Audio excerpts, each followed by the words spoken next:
chihandikusie nakakuona moyo ukaseka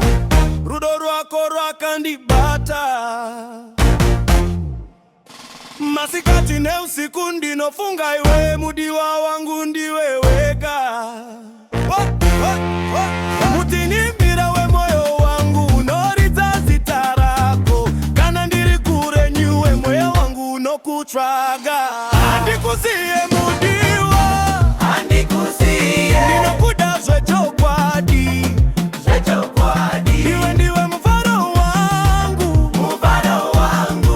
tichafamba pamwe chete kusvika magumo